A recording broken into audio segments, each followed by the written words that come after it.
Oyagala omukolo gw'enjawulo gubeere n'ebijjukize mu nnyumba yo? Kankwanjulire ba King Montage Photo Studio. Ffe bakafulu mu kkuba ebifaananyi n'okukola video. Olina wedding, birthday party, kukyala, nika, baby shower, photoshoot oba music shoot na buli kimu kyonna ky'oyagala. Ffe tusobola okuwa ebijjukize ebirungi eri ebirooto byo. Ate nno mwana wattu kusintiiza omuntu wa bulijjo. Tusange Nankulabe ku Bitaala ku Prime Tower Level 3 Room D04. Okumanya ebisingawo tukubire ku namba zino: noti 7 noti 2 emu noti 4 emu 25 oba noti 755 3 7 oba noti 7 noti 23 4 noti 5. King Montage Photo Studio. Ffe tusobola okuwa ebijjukize ebirungi ate nno mwana wattu kusintiiza omuntu wa bulijjo. Ndi board member ku UPRS omulonde na wangula akalulu abamu bali balooza tusobola kawangula naye ekikulu kwali kuwangula akalulu ekikulu kukola ejjukira statement gye nakola wano ne ŋŋamba nti nze batulonze wano emyaka 3 naye nze mu mwaka gumu waba tewaliwo kitambula ngenda kudduka nvu wano kitegeera naye ekyali kisinga obukulu kwegamba ewali obuzibu mu UPRS nti bakuŋŋaanya ssente nga bakuŋŋaanyiriza biliyoni zaabwe ssente ezo zituuka zitya ku Fikfa Maika oba Grenade oba Sophie Nantongo Shiba kati awo nze ewali obuzibu kubanga tetwayina busobozi nga omuntu omu oba administration gye saagala kwogerako yaliwo ng'entena kujja basobola okutuula bwe bati ne bagamba nti Wisdom katumuweyo akakadde Bebe Cool katumuweyo 5 kakati ekintu ekyo nange nafuna ku sente wano nafuna nakakadde nembuza kakadde kaki naye nga omuyimbi owakabye w'amaanyi bamuwadde emitwalo aga ffenna twaggulaawo gundi nga sina luyimba lulutwetinga. Kati ekisinga obukulu kyenjagala okwebaza management ya UPRS empya eriwo ne board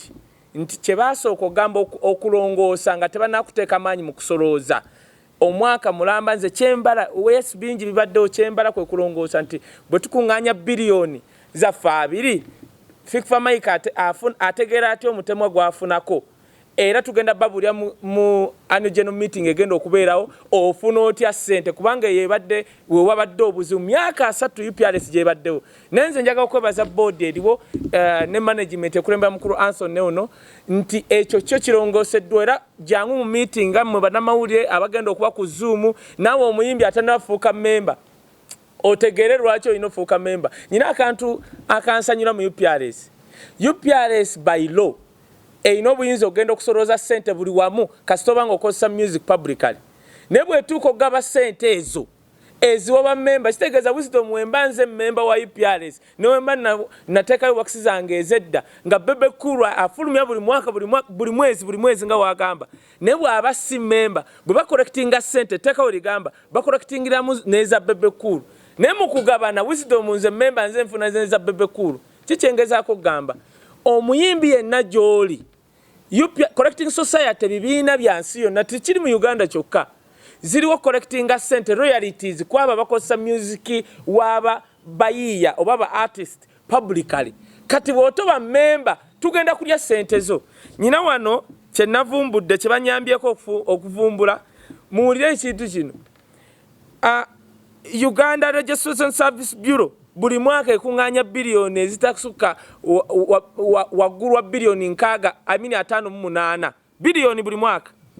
Kakati wulira Jinja City yonna ssente zeesolooza omwaka tesukka biliyoni 44.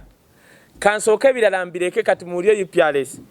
UPRS ffe bukya tujja eyina potential singa etereera ne bagiwagira bulungi eyina potential egenda okusolooza nga biliyoni 110. Kitegeeza UPRS ssente zeesolooza zisinga Jinja City zisinga Uganda Registration Bureau kazikubaganyaamu zisinga eza era zeekuŋŋaanya. Mumanyi kye kitegeeza omuyimbi ali eyo wootofuuka member zino ssente abagenda okuba bamemba bagenda zirya. Ate ekyomukisa omulungi tteeka nti kangeze ku mukulu wange Bebe nti Bebe of course Bebe ye member bw'ataba member bwe bakuŋŋaanya ssente nga buli mwezi atukuba hit ssente ezo bagenda ziwa abayimbi n'abamu osobola okubanga tobamanyi naye erinnya ligamba kasita oli aba ne wax. Mumanyi nti omuntu omu asobola okugenda nayiyo oluyimba nalaba Woota ng'afulumiza oluyimba Woota baali bagamba si muyimbi yafulumya oluyimba olwo naye mukimanyi nti Woota asobola okujja neyewandiisa mu UPRS bwe yeewandiisa omanyi nti asobola okulya ssente za Bebe. Kakati lyetteeka nze mbakumiriza ku Friday tubeere ku Zoom kubanga nze mwatulonda ffe Mami Julie Justin Bash ne gundi Serumaga nga bwe twava mu bayimbi kyemwatulondera kye kino okuteeka amatu gaffe n'amaaso okulondola ssente zammwe ne sizirondola zokka kuyamba ku management ngeri muyimbi gy'ofunamu ssente zo kati bw'otoba memba tolina gw'ogenda kunenya era nkubiriza abayimbi mwenna abagurunedi oli muyimbi wa kabi ne tosobola kufuuka wa kabi nga ssente zo zirekedde UPRS wano najja mu UPRS ne neewuunya nga kwaya z'abalokole nze nva mu bwakaza g'abalokole nenga osanga kwaya bamemba nga n'oluyimba lulwawo n'okuyita ku radio naye nga bali wano abafuna ssente ate tobanenya kubanga etteeka we ligamba njagala okugamba abayimbi UPRS n'akazimbe kaayo kano kemulaba bwe kaba kasobola okuŋŋaanya biliyoni nga kalina potential okuŋŋaanya biliyoni 110 okusinga Jinja City zeekuŋŋaanya bwe mutajja fuuka bamemba abali abagenda ozirya weebali era temugenda tunenya nze nebaza nnyo ono Mamisisi gundi Julie ono gwolaba wano ffe twajja wano tetulina ku musaala nti guli awo ne ekigendera kyaffe okutuula wano kulaba nga kufuna ssente Friday genda ku Zoom omuyimbi wa Uganda n'oba mu America genda ku Zoom bagenda gigaba bwe bakunnyonnyola n'olema okutegeera tukubire oba toli soba n'ekyenkusaba kiri kimu tonenyanga omuntu ssente otuyingira omwaka ogujja nga baziwadde b'otomanyi kubanga etteeka ligamba omukulu ono Anthony ziwe bamemba kati nkulaze potential ti UPRS akazimbe kayo kano kola bakatenkana nyumba yange kalina ssente esinga Jinja City kati jango ofuuke memba toddamu tunyega temuddamu tunyega n'ekigambo n'eki bw'oba tofuuse akanofuuka memba kino si kibiina nti wuma oba Fega Federation y'abayimba gospel kino kitongole bw'ojja ofuuka memba togamba nzize yani agenda okunfuga Wisdom nze mu myaka 2 ngenda vaawo mulonde abalala kino kitongole si kibiina nga wuma kubanga abamu fiki mbadde ne fiki famaika nanga Wisdom ebintu ebyo manye byokulembera mu mbeera ekutukulembera ne muga kino kitongole n'abala bagenda kujja kati nze bye byange simanyi oba kubanga ntadde amaanyi tubeere ku Friday ku Zoom n'oba tozze ku kifo kibagenda bagamba Zoom bagenda kugaba ezo bagenda kugaba code engeri gyogenda kuba mu meeting naye ekigenderwa toba bubezi kuba abantu bagenda kwogera oluzungu mukulu Kalamajja ayogera nnyo oluzungu bano no Anthony ayogera oluzungu luzibu kati goba tobitegedde kubira Wisdom ekyokubiri kale tegera mu kimufuuka memba kubanga ssente zonna ze bagenda okulaga wallahi bilahi talai togenda zikwatawo nga toli memba ekyo kyekyo katolaba abantu bagamba 1,000 kati gambe singa abantu 100 abayimbi be Uganda buli omu agabana ssente ezo kitegeeza buli muyimbi we Uganda asobola okufuna ono average million 10 ne kakati jjukira nze kye neewuunya ku bayimbi abe Uganda bayimbi aba trendinga kubanga wetubala nti UPRS yana potential ya billion 10 omwaka si buli bayimbi ono baatugambye nga tumaze okuvalidatinga n'asigaza abayimbi 100 si buli muyimbi nti alina music training of course because bagenda mugaba bajja bibanyonyola mu annual general meeting nga balina method gye bakozesa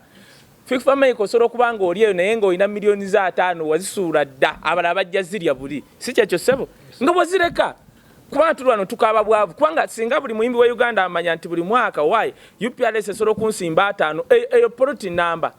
so fe ogwafe tugukoze nga batulonda okuva mu bayimbi ne no muhandisi oliani gundi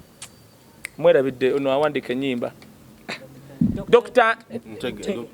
Ntege nedda niwe Dr. niwe tugukoze Dr. nawe omuwandiisi naye awalai omwaka ogujja omuyimbi yenna taddamu okwo kubanga zo ssente gye ziri nenge gye bagenda ozigaba tetugenda kudda mu forofoto waluli ti omuntu atebereza butebereza bebe tumuwe mmeka 210 ebyo byokutebereza bivuddewo zishoka kye mbadde njaga kati wuuyo bano bagenda ku verifyinga tusigaza abayimbi batono kitegeeza abatono ze ssente nnyingi kati buli muyimbi gwe jangu ate gwe oba upcoming dduka na buddusi bali bwe bazireka gwe zijja kuyamba ono omusolo gamba nti gundi munange nange najja n'akasigiri kubanga twajjanga wano ku UPRS n'okabayo 10 omusajja n'akwokyayo 7 bano abajja ba luzungu etteeka ligamba ki etteeka ebyaddala terikkiriza UPRS kwata ssente za muyimbi ziwa Wisdom nga ali mu kizibu bano bajja basiba sente woino zifunya mu annual general meeting oba declaring sente zibayina nga bakulaga nga baziwa ba member biri ebyalimu omusajja oba batudisanga nga buli omwaga bana ikangendeko ku UPRS nyine ekivulu nga bakusimbayo tent ngolooza abasajja bakola kumbe batudde ku billions bano bagano bikola sente we bakwata sente ne bazigaba batyo nti omuyimbi ali mu kizibu gundi bagenda musaraka ebyenda ne bazigaba bwe batyo etteeka lisobola bakwata ne babasiba yensonga lwaki tebazigaba mu covid koze birase bibadde bibulayi kanziremu ekya okugabira aba members data oba data abamuyita data tugenda kubanga ba members tubagabira data o data anasobola okuteekebwa ku simu zaabwe basobole okuloginga in mu meeting yaffe era babeere bagumu buli member ajja kubanga afuna data oba data for that matter agenda okukola ki okumusobozesa okutwegatako mu meeting eya Zoom ku Friday temwerabira meeting ya Friday saawa 4 zenyini tujja kuba tutandika annual general meeting naye data tujja kuba tumubaawo yaliwo nembagamba nina emyaka 3 naye mugumu nja kule kulya singa ekindese wano ekyabayimbi siraba ssente ngeje zituuka ku muyimbi okugaba data si kyekikulu nti ba coordinator bempulira abo URSB be yataddeyo kireme kuba formality nti URSB naye gwe coordinator ali eyo tobeera kulina owulira oluzungu lwe boogera become a member birabe nano otobitegeera kubanga etteeka nali banyonyodde basolooza nawe ayina hit fik famaika basolooza sente ezo batuuka ozigaba ne baziwa wisdom ate ayina hit that is the law balikola bwe batyo kubanga mu nsi yonna abayimbi babeera mu collecting society so mbadde mbakubirizanga babagamba okugenda ku centers ezo n'oba towulidde luzungu bana lulimi lwe boogera buuza owulira nti no oyingira botofuuka member just do it kubanga data ojja kuba wabwere n'ekirala omanyi mwana abayimbi nze munsobera fe tuli everywhere because twefubako waliwo omuntu omugwe nawuli yagaa ne wisdom atuuka ati nefubako kuba gosolo kuba hit no de match ne webaka nolinda girlfriend wo nefubako nzo kuba wano esegera nze nalabaka abantu abandi campaigning nga nenda bako n'abampagira nendi akalulu kange weefubeko ojja kuba hit yegweko okaabe kubanga ono covid ayanisa abayimbi naye nkugambye nti nze nazudde data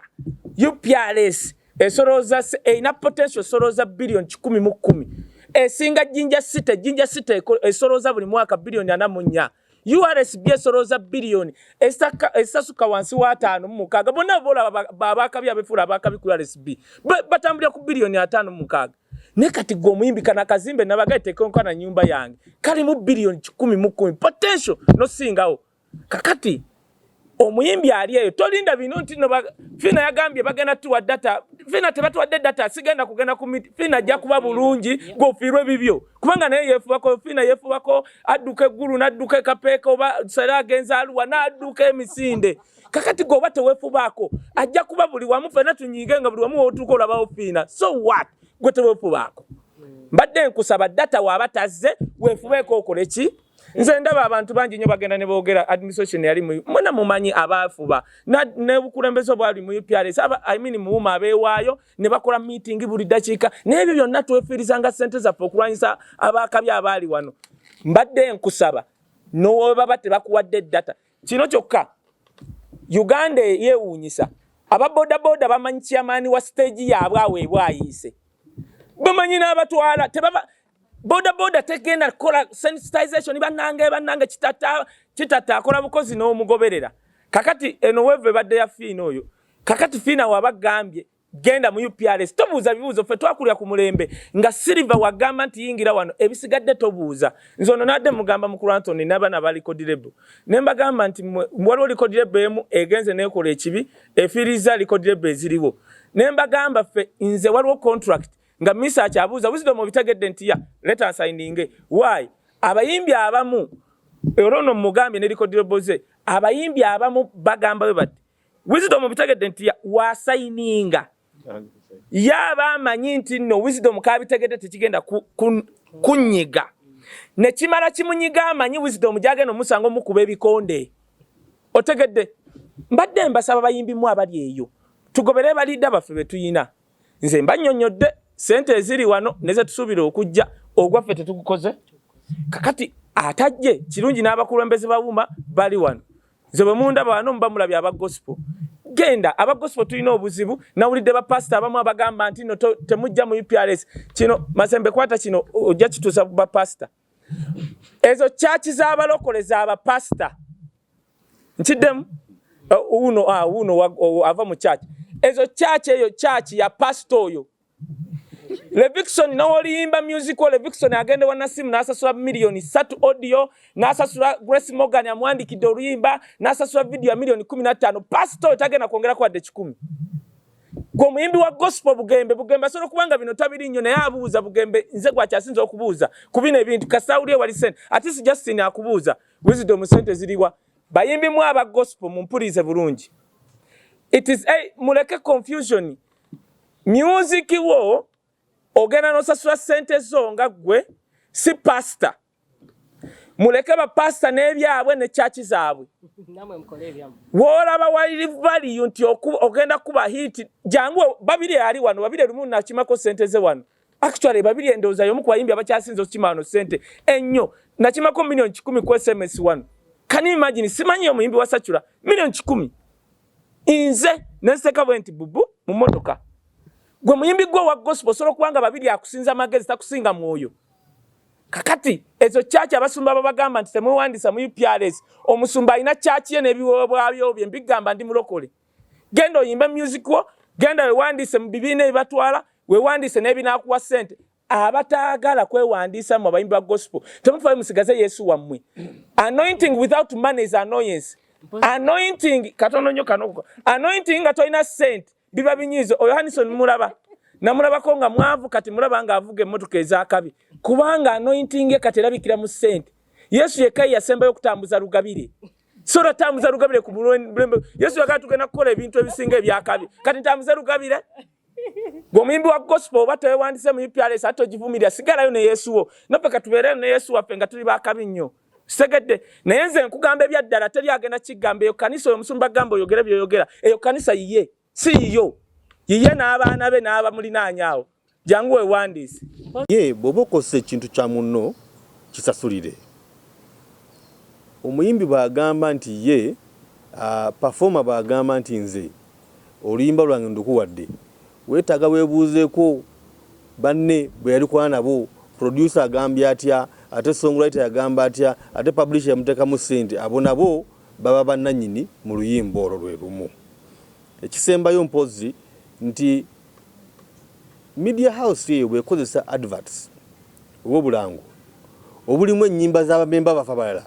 ate nawe era bajja kujja bakole ki basasule kitegeeza nti media house ejja kusasula okozesa obulango naye gwe nannyini music yabawa tojja kufunamu enjawulo eriwo kati mama nkulengedde oyagala omukolo gw'ogwenjawulo gubeere n'ebijjukize mu nnyumba yo kankwanjulire King Montage Photo Studio fe bakafulu mu kkuba ebifaananyi n'okukola video olina wedding birthday party kukyala nika baby shower photoshoot oba music shoot na buli kimu kyonna ky'oyagala fe tusobola okuwa ebijjukize ebirungi eri ebirooto byo ate nno mwana wattu kusintiiza omuntu wa bulijjo tusange bannankulabe ku bitaala ku Prime Tower level 3 room D04 okumanya ebisingawo tukubire ku namba zino noti 7 noti 2 emu noti 4 emu 25 oba noti 755 7 7 oba noti 777 noti 23 4 noti 5 King Montage Photo Studio fe tusobola okuwa ebijjukize ebirungi ate nno mwana wattu kusintiiza omuntu wa bulijjo